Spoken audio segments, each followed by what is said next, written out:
Logo depois da eleição de Lula no último dia 30 de outubro, protestos bolsonaristas se intensificaram por todo o Brasil e em João Pessoa, capital da Paraíba, não foi diferente. Passando a noite pelo local onde estava acontecendo a manifestação na capital, a geógrafa Flávia Bonolo foi hostilizada pelos manifestantes. Seu carro foi depredado, ela foi ameaçada, cercada e depois agredida fisicamente por manifestantes junto à sua amiga que estava no banco do carona. Tentando fugir do linchamento, Flávia acelerou o carro e, por conta disso, foi levada pela polícia militar como suspeita de causar um atropelamento e dirigir sob influência de bebidas alcoólicas. Nessa conversa que eu tive com ela, ela conta como foi que a coisa toda se inverteu e ela passou a ser tratada pela polícia como agressora e não como vítima naquela situação.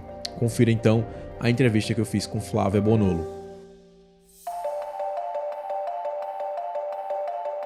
Flávia, obrigado por estar aqui, por estar topando conversar comigo sobre o que aconteceu com você nos últimos dias, né? Porque eu acho que o que aconteceu com você não foi só o que aconteceu na quarta-feira, mas já que o nome do programa é estresse pós-traumático, inevitavelmente, ironicamente, tem a ver com o que aconteceu contigo. Eu queria saber como é que você está se sentindo hoje, um pouquinho mais de uma semana depois do que rolou, né? Então, hoje foi um dia intenso também. Todos os dias têm sido bem intensos, desde que aconteceu. Eu sinto que meio que minha cabeça ainda não parou, sabe? Sim. Muitas coisas acontecendo, muita gente falando comigo, muita mensagem. Hoje eu fui pegar meu carro na delegacia, que ainda estava lá. E eu não lembrava assim tanto, né? Eu lembrava no dia e tal, e antes de sair da delegacia, depois de tudo que aconteceu, eu saí de lá já era mais de uma, tipo, mais de uma da manhã.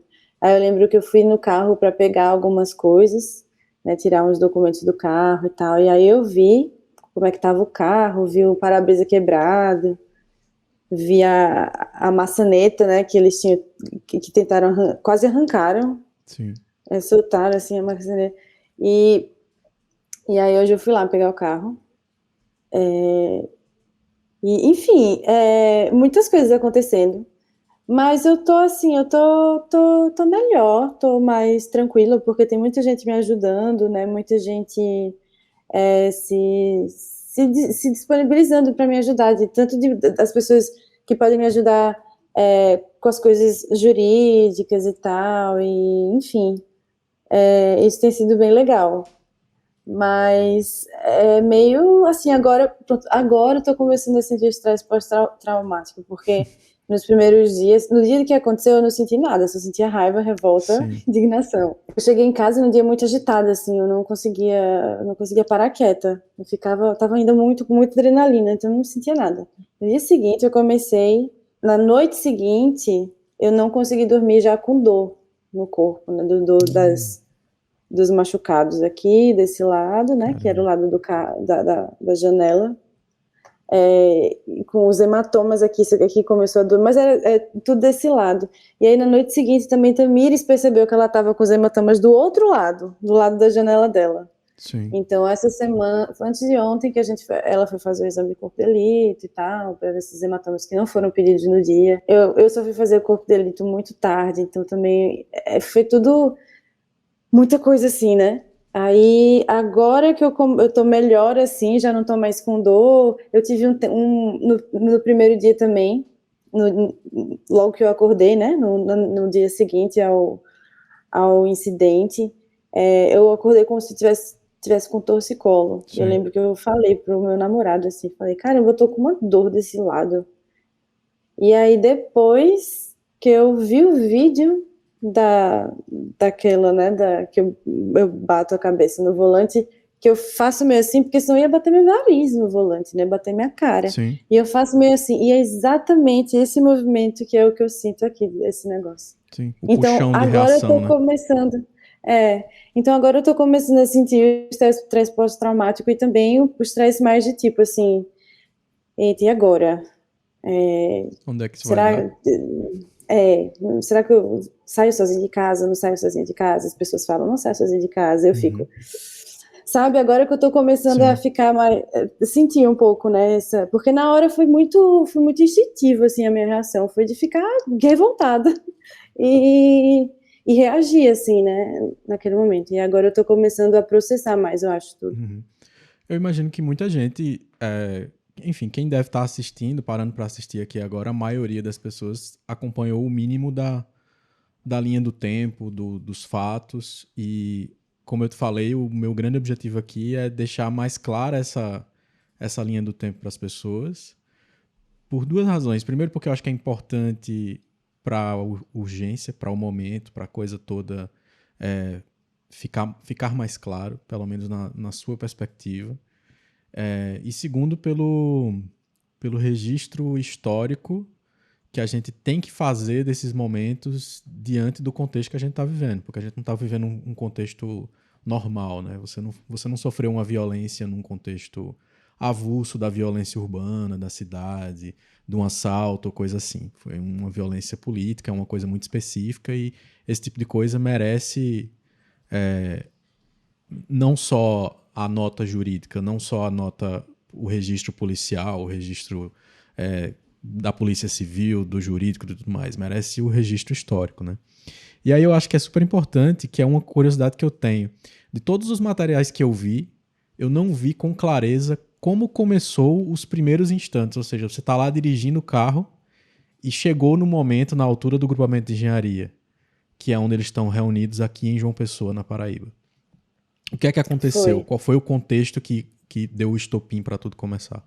Foi escalando assim, né, arminha, ficarem fazendo assim, e aí a gente fazia assim de volta, e aí eles ficavam no carro fazendo sinais assim, enfim, essas coisas mais, né? E aí, em algum momento, eu percebi que a gente começou a ficar assustado, porque a gente começou a perceber que estava, né, aglomerando mais, e a gente começou a perceber barulhos de que estavam batendo no carro, né, com as bandeiras. Eu acho que era com as bandeiras. O barulho Sim. que eu lembro era de ser uma coisa com Uhum. as bandeiras, né? Tanto que o meu carro tá todo arranhado. Então, enfim, com coisas. Eu sentia barulho de coisa de pancada forte, né? Sim. E aí teve algum momento que a minha reação, e eu acho que a de Tamires também, não lembro com clareza, mas eu lembro que a minha reação a dela também, porque eu lembro que, de tanto ser mais clara possível, eu Sim. lembro que Tranquilo. eu abri a janela para falar para pararem de bater no carro, porque essa foi a minha Sim. reação, de falar, parem de fazer isso. E ela fez a mesma coisa, porque eu lembro que teve uma hora que eu virei para ela, e quando eu virei para ela, alguém jogou água na minha cara. Cara. E foi nesse momento que eu senti que estavam jogando, que foi no momento que eu até fiz uns stories hoje, que ainda tem um resto de banana no painel do meu carro, que jogaram uma casca de banana, jogaram garrafa d'água, jogaram água na minha cara. E aí nesse momento a gente começou a ficar muito exaltada, que foi o momento que vieram aquelas pessoas bem para perto, já bem na janela, né? E aí, em certo momento, a gente começou a perceber. Eu não sei exatamente quando foi que eu notei que tinham quebrado a janela, o para-brisa. Foi Sim. Tamires que me mostrou, até no vídeo aparece ela mostrando, assim, ela falando: olha aqui. Que estavam jogaram pedra, né? Quebraram o para-brisa, e é uma pancadona. Bem forte. Não é uma pedrinha que bateu e rachou, é uma Sim. bola que tá até afundada, assim, né? Uhum. Então a gente não percebeu que, putz, peraí, e se aquilo quebrasse, passasse, ia bater na gente? A gente ficou realmente muito assustada, né? Mas aconteceu dessa forma, aconteceu né, com as pancadas no carro, e esse negócio da gente mandar começar a baixar o vidro, gritar para pararem e começar isso a vir para dentro do carro, né? As agressões começarem a vir para a gente, para dentro do carro. E eu lembro que a gente tentava fechar o vidro, a janela não conseguia, sabe? Uhum. Teve um momento também que começaram a colocar a mão dentro do carro para tirar a chave da ignição, que também foi um momento muito apavorante, porque Sim. o que eles iam fazer? Tirar a chave? Tirar a chave, deixar... O que, sabe? Mas foi a sequência que eu lembro é essa. Mas é isso, todo dia eu lembro de algum detalhe a mais. Por exemplo, eu não lembrava da pancada na cabeça, né? Sim. Até eu ver o vídeo, não lembrava. Eu lembrava que esse cara tinha cuspido na minha cara, lembrava de que tinham rasgado meu biquíni, lembrava dessas coisas, mas essa pancada na cabeça eu não lembrava. Isso de terem forçado tanto a porta, assim, para tentar abrir, que as maçanetas, né, foram bem forçadas, eu lembrava do meu lado, mas eu não lembrava que isso estava acontecendo do outro lado de Tamires também. Então, cada dia eu vou lembrando um pouco mais. Isso de lembrar, eu vi que você no post no seu Instagram, você falou sobre terem recuperado o material do celular da sua amiga e isso ter ajudado a ficar mais clara a situação também, porque tudo foi tão rápido, tudo foi da forma que foi e Sim. não estava claro, né? A ponto de vocês conseguirem identificar um rosto com mais clareza na imagem, que seria o principal agressor que agrediu você com violência física mesmo, né? Como você falou. Isso. Até porque também a gente não foi logo assim imediatamente ver. A gente foi ver que existiam vídeos, né? Mas é muito engatilhante pra gente ver esses vídeos, com os detalhes e tal, né? Esse vídeo mesmo, não fui eu que vi essa agressão, essa parte do vídeo, né? Eu não tinha visto, porque eu não tinha chegado nesse nível de ver tudo ainda, precisa, sabe? Né? Eu vi algumas coisas perdidas. Você não precisa se submeter a rever uma violência se não for extremamente necessário, né? Porque você passou por aquele registro, né? Você lá, isso. Né? Isso é punk, né? Então, isso foi também eles que viu no celular dela, e depois a gente viu que dava, ela falou, olha, dá pra ver uma pessoa, dá pra ver essa pessoa aqui, dá pra reconhecer. Mas assim, dá pra ver outras pessoas no vídeo, né? Só que agora não é a prioridade, não é o que a gente tá focando em fazer, né? Agora a gente tá resolvendo todas essas outras questões que são bem mais urgentes. Claro. E aí, ainda continuando no que aconteceu, logo depois que você percebe que, enfim, acabou de ser agredida, tem esse momento que o carro, que vocês avançam com o carro tentando fugir, é isso? Tentando sair do linchamento, né? Da turma. Sair dali. E eu tava sem óculos também, eu já tava, né, eu tava saindo, não é que eu estivesse mirando em ninguém, né, eu tava indo pro caminho que eu via que dava pra eu ir. Mas dá pra ver no vídeo que eu tô com o pé no freio o tempo inteiro, né, eu acelero, saio e freio, que uma pessoa que quer atropelar todo mundo que é uma tentativa de homicídio não vai frear. Sim, né, sim. vai... Como fica claro no vídeo do que aconteceu em alguma cidade aí do Brasil, né, que é lastimável do mesmo jeito, né, revidado de uma forma tão violenta o que estava acontecendo no protesto. E eu acho que isso é muito claro no vídeo, assim, eu acho que é pura maldade você ver o vídeo como está registrado e a pessoa ver alguma coisa diferente disso. Mas em que momento que a polícia aparece? Assim, eles já estavam lá, provavelmente, né? Eles já estavam lá, mas eu acho que eles estavam mais pra frente. Porque, assim, não é que eles estivessem mais pra frente. Eu lembro de vê-los vindo em direção a gente, sabe? Quando eu lembro de ver a PM chegando, eu lembro deles virem, né?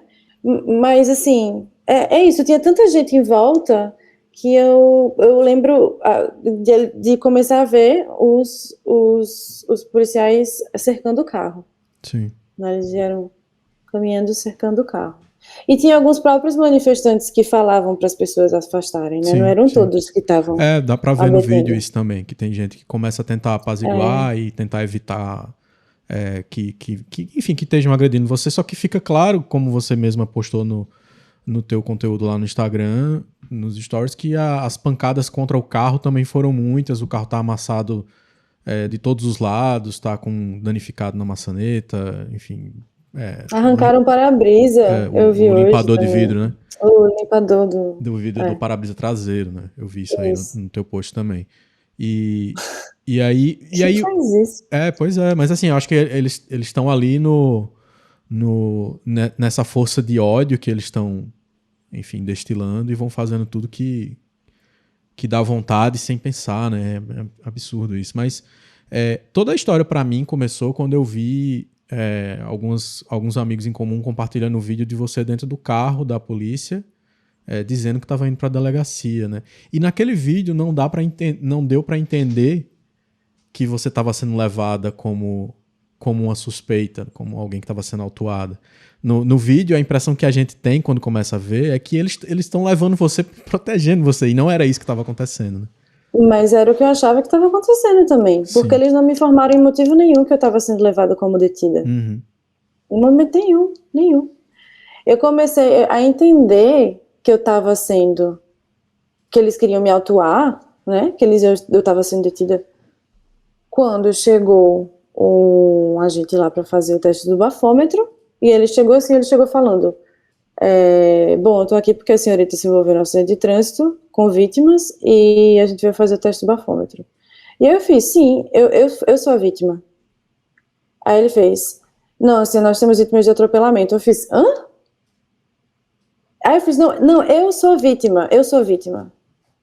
E aí que eu comecei a entender por que eu estava sendo tratada daquele jeito primeiro, porque nenhum dos policiais, nem o delegado, ninguém chegou para perguntar para mim: você tá bem? Você tá machucada? Você precisa fazer algum atendimento? Porque eu tava com a roupa rasgada, eu tava com a pele, tanto que eu tô com casca de ferida aqui até agora, tá tipo, né? Tava machucada, tava com uma lesão na boca, aqui dentro, que a gente só viu depois no corpo de delito. Como eu falei, não sentia nada no dia. Mas assim, putz, é pedir demais que um policial que lhe tira do meio do lixamento pergunta: e você tá bem? Você tá precisando né? Porque mandaram, foi gente que tava lá, foi pro trauma. Depois mandaram pro IML. E essas pessoas não tiveram nada, tiveram escoriações leves. E para mim foi negado o exame de corpo de delito, né? Isso tudo então, é a Polícia assim, Militar da Paraíba, na delegacia principal da Polícia Militar. Exatamente, a condução foi uma condução, por isso que quando eu gravei aquele vídeo, eu achei que eu estava sendo levada, porque eu estava sendo levada a meu pedido, eu falei que eu queria sair de lá para fazer um BO, para fazer um corpo de delito, para fazer uma perícia no meu carro, porque as pessoas iam ter que pagar, porque pelos que elas tinham acabado de fazer pelo meu carro, eu estava num sentimento muito de indignação. E ele fez: tá bom, eles falaram que iam tirar a gente de lá, do meio da muvuca, porque eles falaram: não, a gente vai tirar vocês daqui, senão vocês vão morrer. E fiquem aí dentro do carro. Aí foi quando eu tirei o carro da marcha, porque eu não conseguia mais ligar o carro. Eles tiraram o carro, né, empurrando o carro, e aí depois eles falaram: saiam do carro. Eu fiz: não, eu quero ir para uma delegacia. Ele fez: você não quer ir? Vamos para uma delegacia, entre na viatura, a gente leva vocês para a delegacia. Então a gente estava indo, eu estava indo na minha cabeça a meu pedido, enquanto vítima. Porque não tinha como negar que eu tinha sido agredida. Eu estava com o peito à mostra, com o seio à mostra, porque tinham rasgado a minha roupa, sabe? Então, e eu lembro que no momento eu falava: vocês vão deixar essa galera ficar filmando? Porque eles me filmando, rindo, apontando. E eu lembro que eu ficava indignada, assim, com tipo, vocês, sabe? Então, demorou para eu entender o que estava acontecendo. Quando eu entendi, eu fiquei mais indignada ainda, né? A Olga, que é minha advogada, que é minha amiga e tinha visto meus stories, inclusive, chegou lá, assim, em 2 tempos. Ela chegou pro cara, o policial lá que estava fazendo o relatório, ela chegou para perguntar: ela está aqui como vítima ou como detida? E ele falou: como detida. Mas isso não me foi informado em nenhum momento. Então, foi uma coisa muito assustadora. E isso foi mais assustador do que a agressão. Quando eu percebi o que estava acontecendo. Quando falaram que eu ia ter que pagar uma fiança. Quando falaram que eu tinha que pagar uma fiança, assim, eu não sei como eu não fiz. Sabe em desenho animado, quando você fica com tão raiva, fica vermelho, pega fumaça e eu sentia que era aquilo que ia acontecer comigo. Sim.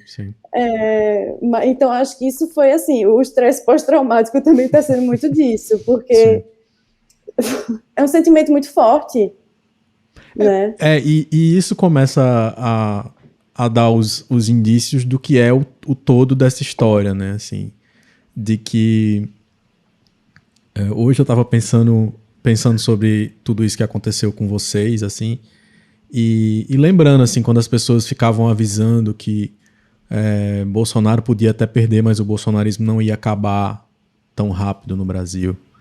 E o que é que seria na prática, né? O que é que seriam as representações disso na prática?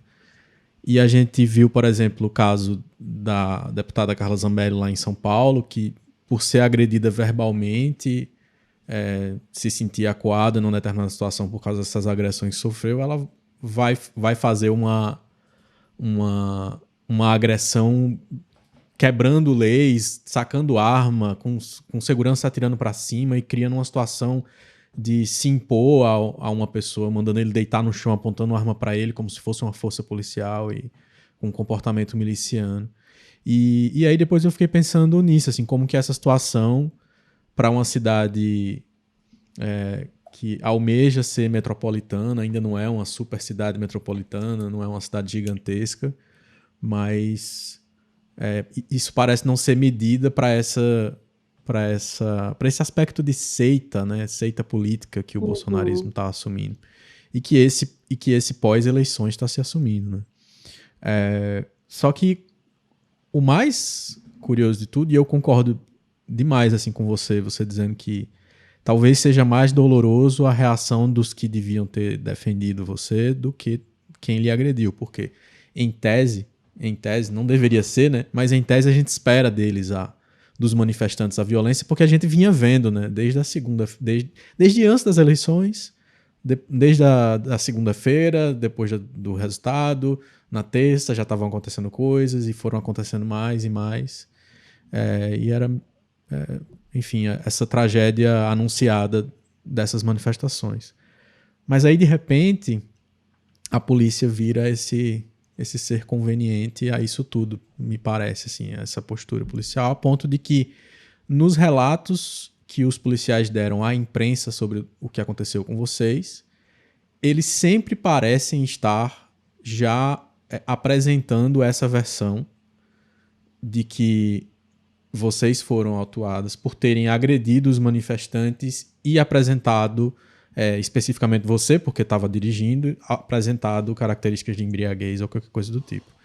E eu queria entender isso, assim, já que a gente está mais ou menos uma semana do que aconteceu, como foi que tu viu, se você conseguiu ver, né, essa repercussão da imprensa a ponto de ver o que as forças policiais envolvidas, os agentes policiais envolvidos estavam falando sobre vocês, sobre o que aconteceu, né?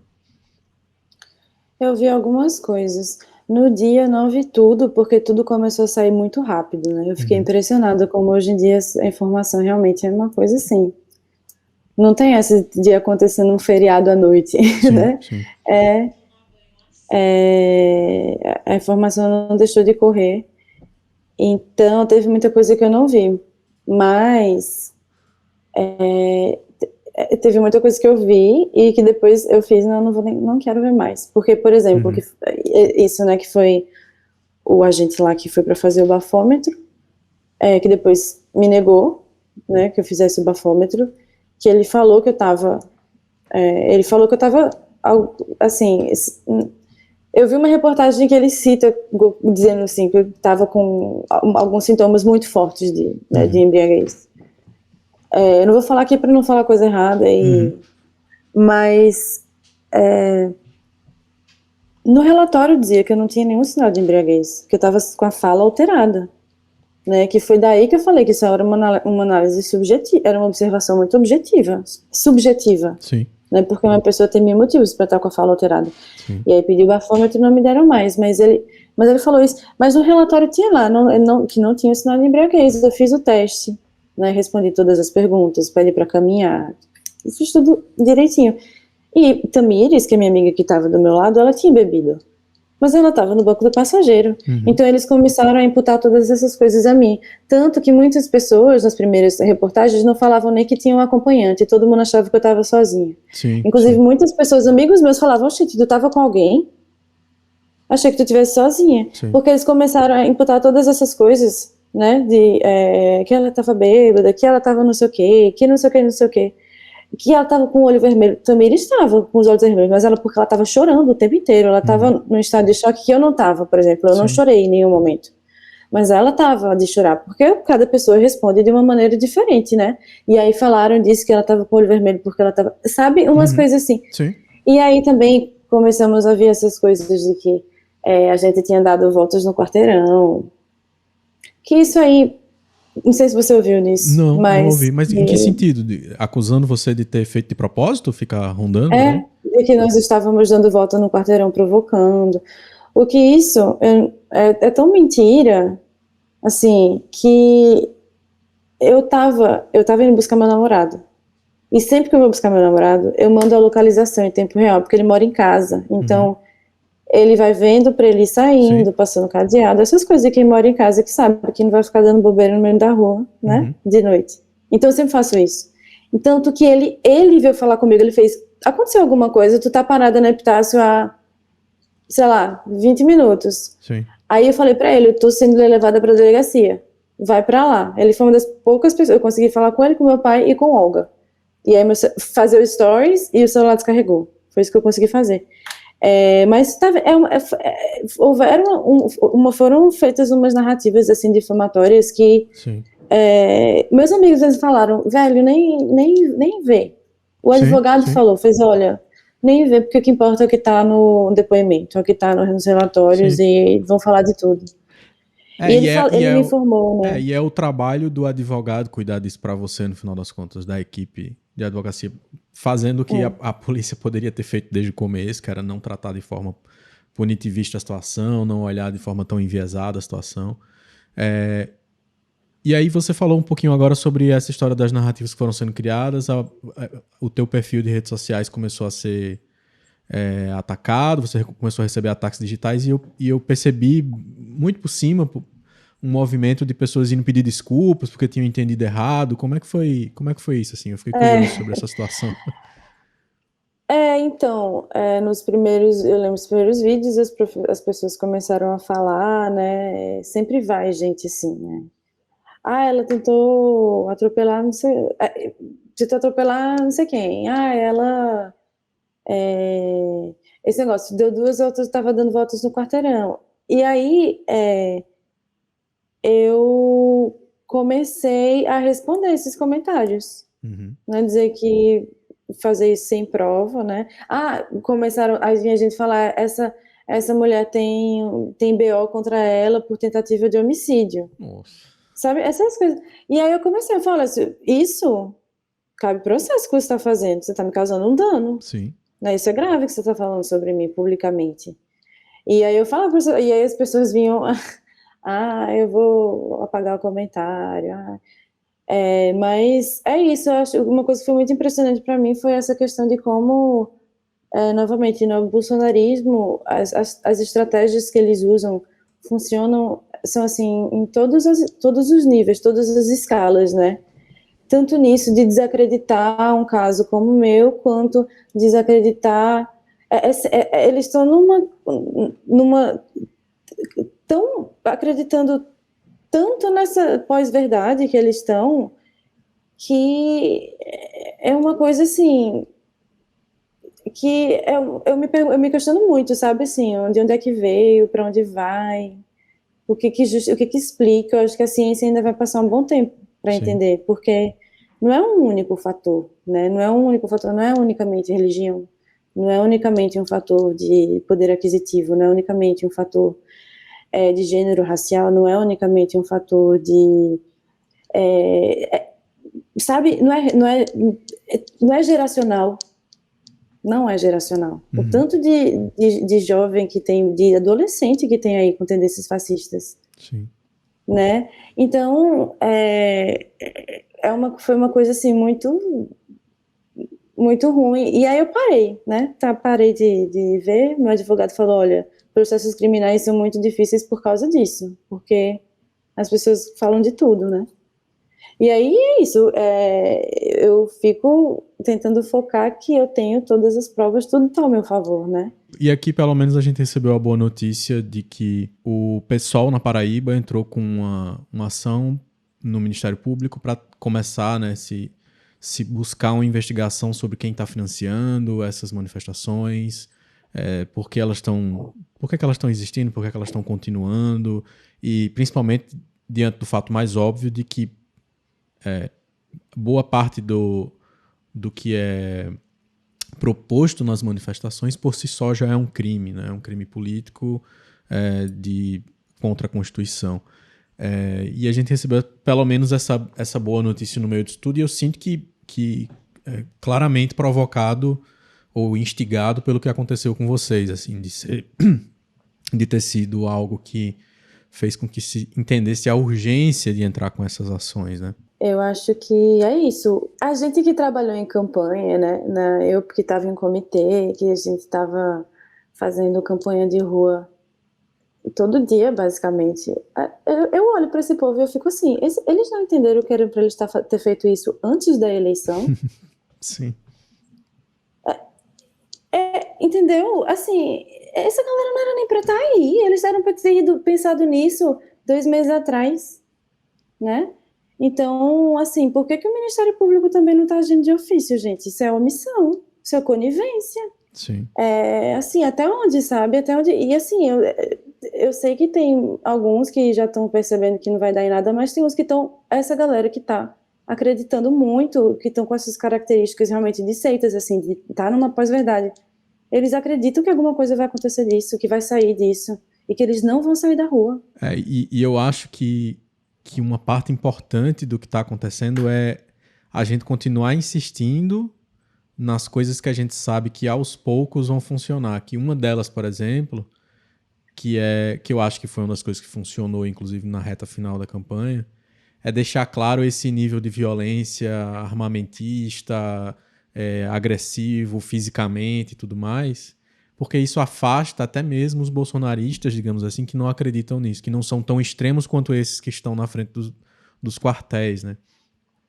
Isso. Porque tá claro que está esmorecendo, né? Que o movimento nas ruas está diminuindo, esse movimento que foi se diluindo, inclusive depois agora que saiu o famoso relatório que eles estavam esperando que ia ser a bala de prata, a bala de prata deles, veio e não tinha nem bala, nem prata, não tinha nada. Aliás, tinha qualquer coisa para eles é alguma coisa, né? Então até uma sugestão de que merecia mais investigação para eles vira motivo para dizer, então tem aí alguma coisa e precisa ser investigada. Mas a impressão que eu tenho é essa, que só continuar batendo nas coisas que a gente sabe que vão fazer com que a coisa dilua é que vai aos poucos diluindo a ponto deles mesmos se frustrarem, né? Porque não adianta debater, não adianta discutir, não adianta chegar lá e dizer para eles que não faz sentido. Isso não entra na cabeça, isso não faz nenhum sentido. Mas à medida que eles mesmos se frustrem com a própria polícia, por exemplo, que em alguns casos a polícia está reagindo a eles com violência, com agressões, com prisões, com seja o que for, mesmo que não seja nada comparado ao que a gente já viu em outras situações, com manifestações do outro campo político. Mas, assim, o que é que vocês estão, nesse momento, assim, agora, diante de tudo que aconteceu, junto com os teus advogados, o que é que vocês estão almejando, assim? Eu sei que vocês fizeram nas redes sociais uma campanha para identificar aquele agressor que aparece mais identificável no vídeo e que fez o gesto mais grave.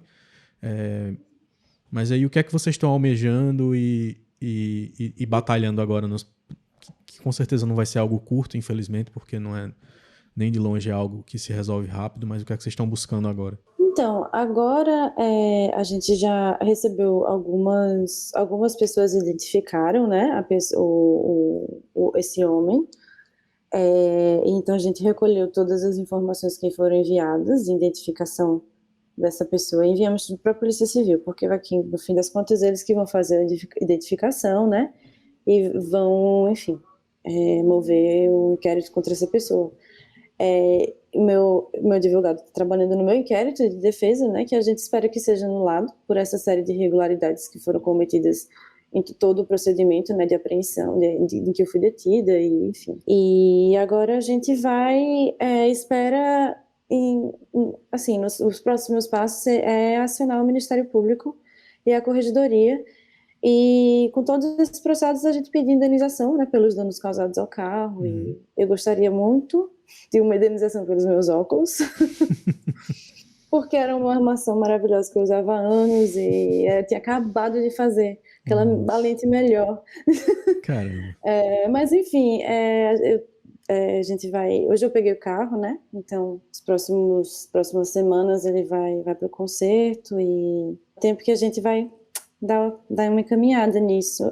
Meu advogado acredita que a gente vai conseguir, assim, com as imagens que tem de vídeo, talvez até com as câmeras de segurança, né, Sim. da avenida, seja o suficiente para ter indenização pelos os reparos, né, dos danos causados no carro. E aí os outros danos morais, todas essas coisas, eu acho que são passos que na próxima semana eu vou encontrar com o meu advogado para conversar melhor. Sim. O resultado, né, os laudos estão se saindo, laudo de perícia, laudo de corpo de delito, essas coisas, então tudo vai sendo juntado agora né, no inquérito. Tomara que dê tudo certo. Eu espero que dê, porque é o mínimo que a gente pode esperar, né? Eu fiquei. Você me falou sobre a diferença que você percebeu do tratamento da Polícia Civil e da Polícia Militar sobre a situação. O que é que foi diferente especificamente? Tudo, assim, desde a recepção até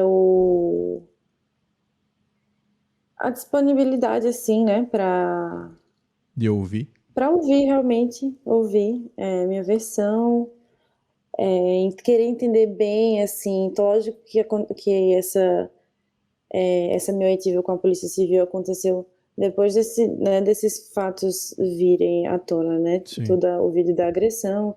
Então, lógico que também foi uma entrevista que tinha mais material ali, porque no dia estava tudo muito, né? Ainda tudo muito à flor da pele, assim, como eu falei, tinham coisas que eu não lembrava bem. O tratamento foi muito mais acolhedor, assim, né?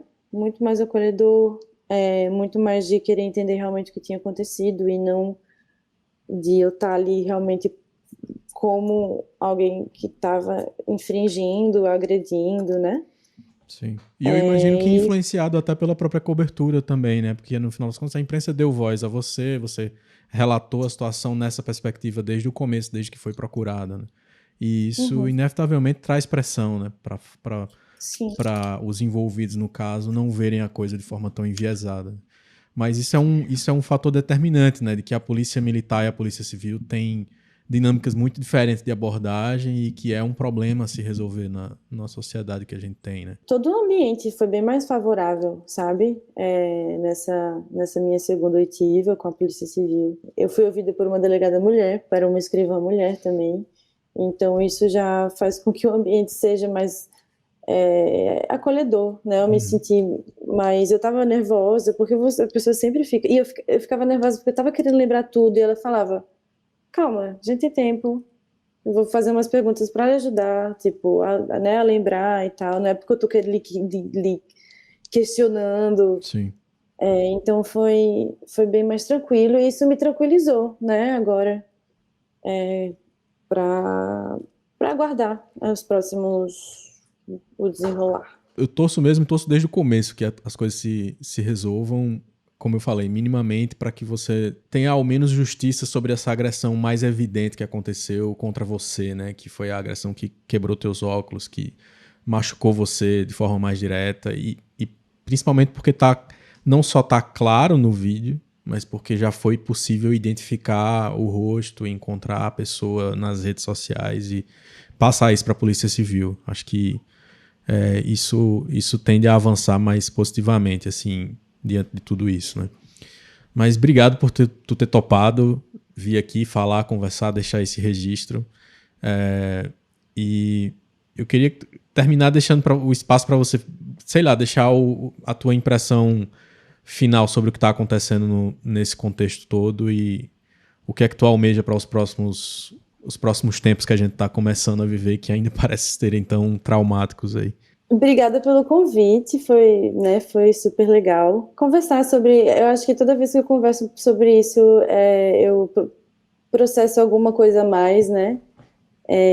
uma outra perspectiva, sempre alguém tem uma pergunta diferente, e é isso, eu acho que faz com que a gente entenda o momento que do dia 30 a gente estava todo mundo feliz no busto comemorando, e eu lembro que eu estava falando assim para as pessoas, gente, mas a gente não pode se desmobilizar, a gente não pode se desmobilizar, porque nós temos muito trabalho pela frente, Claramente. nós precisamos de novas lideranças, periféricas aqui na Paraíba, não tem liderança, estava assim, a mil, só que a gente nunca pensa que realmente esse outro lado vai chegar tão perto, né, da gente, no caso, comigo. Eu falando com as minhas amigas, né, eu falo assim, nossa, a gente nunca acha que vai acontecer com a gente, né? Sim. Mas isso mostra que, de fato, a gente tem muito trabalho pela frente, né? Eu acho que o bolsonarismo, sim, apareceu com o Bolsonaro, acho que o Bolsonaro agora está isolado, não sei se ele vai ter tanta força política mais, mas é um movimento que está aí, vai ser substituído por um outro símbolo, né? Sim. Eu acho que o nosso trabalho, na verdade, como eu falei, é entender mesmo esse fenômeno. Porque não tem um único fator. E a gente não está conseguindo entender, a esquerda não está conseguindo entender realmente, né? Lógico que tem todo esse antipetismo, mas a gente precisa ter uma ideia bem mais concreta, né? Toda essa questão da desinformação, como é que a gente vai resolver isso nos próximos anos, né? A desinformação está literalmente acabando com o país. Ponto de, putz, olha essas doenças que estão ressurgindo aí. Né? É uma coisa muito grave isso. Sim, sim. Então eu acho que é isso, a gente tem que ficar de olho nessas coisas, mas com positividade, né? Porque Lula já está sendo recebido como chefe de Estado por aí. Acredito que teremos boas pessoas junto a ele no governo, né? Nos campos importantes para o campo mais progressista. Então é isso, a gente não pode perder o otimismo né, porque essa galera tá aí, mas eles não vão impedir nada, eles não vão impedir uma posse, eles não vão. Muito bom. Mas é isso, não podemos nos desmobilizar. Sim. Nem escalar, né? Não podemos nos calar. Muito obrigado. Espero que fique tudo bem. Obrigada, Ricardo. Foi ótimo.